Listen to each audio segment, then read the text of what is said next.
여러분, 저 사람은 가망이 없어. 죽을 때까지 중독을 못 끊을 인간이야. 이런 생각이 들게 하는 사람이 있으신가요? 혹은 스스로 끊어지지 않는 중독 때문에 힘드신가요? 기독교 심리학자인 아치볼트 디 하트는 그의 저서 숨겨진 중독에서 중독의 유형을 물질 중독과 행위 중독으로 구분했어요.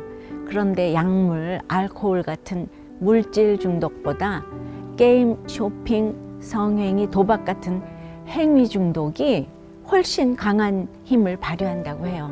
왜냐하면 행위 중독은 대부분 숨겨져 있고 사회도 이런 중독을 은폐하고 있기 때문이에요.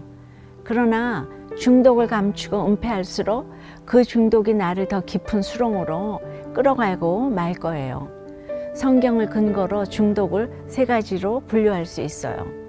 첫째는 술이나 도박 중독 같이 특정한 행동을 하고 싶은 육신의 중독이에요. 둘째는 안목의 정욕에 의한 성중독, 마지막으로 이생의 자랑 중독이죠.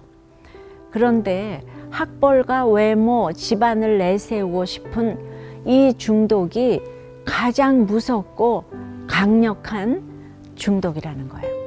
아니, 중독이라니 나와는 상관없어 하시나요? 그러나 중독은 생각보다 우리 가까이에 있답니다. 어떤 사람은 조깅에 중독되어 심장이 터질 정도로 달려야 살 것 같다고 해요. 저는 응급실에 실려갈 정도가 될 때까지 에어로빅에 중독된 사람을 봤어요. 근데 요즘엔 일에 중독된 사람도 많은 것 같아요. 이런 분들은 일을 안 할 때 푹 쉬는 것이 아니라 도리어 우울해지고 불안해하죠.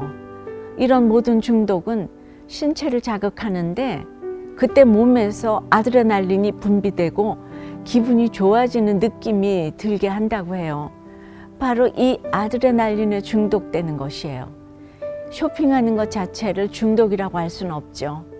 그러나 월급의 서너 배를 쇼핑에 쓴다면 이건 중독이라고 할 수 있겠죠. 쇼핑 중독인 한 여성을 상담해 보았더니 이 물건 살 때의 황홀감을 끊을 수 없다고 했어요. 부부관계에서 오는 불만을 쇼핑으로 해소하고 있었죠.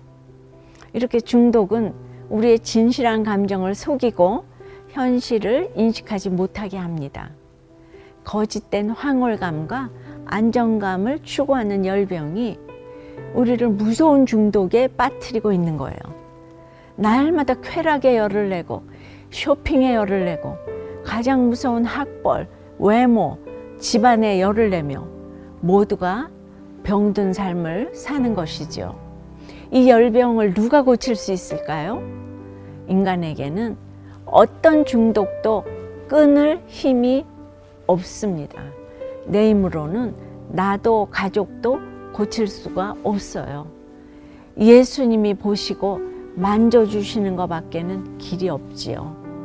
내가 육신의 정욕, 안목의 정욕, 이 무서운 이생의 자랑에 중독되었다는 것을 인정한다면 질병은 오히려 은혜입니다. 그럼 중독에 빠진 우리는 어떻게 해야 할까요?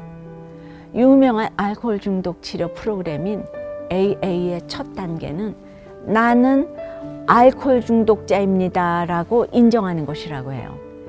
그리고 나의 중독을 솔직히 오픈할 수 있는 가족과 신뢰할 만한 공동체가 있어야 한다는 거예요. 나의 중독을 인정하는 순간만큼은 교만할 수가 없기 때문에 내가 할 수 없다는 것을 인정하고 주님의 은혜를 구할 때 열병처럼 온 집안을 들끓게 하던 중독이 떠나갈 수 있어요. 여러분은 어떤 중독이 있으세요? 어떤 중독으로 주님의 은혜를 구하시겠습니까? 치료의 시작은 나는 중독자입니다 라고 고백하는 것입니다. 이런 여러분들이 되시기를 바랍니다.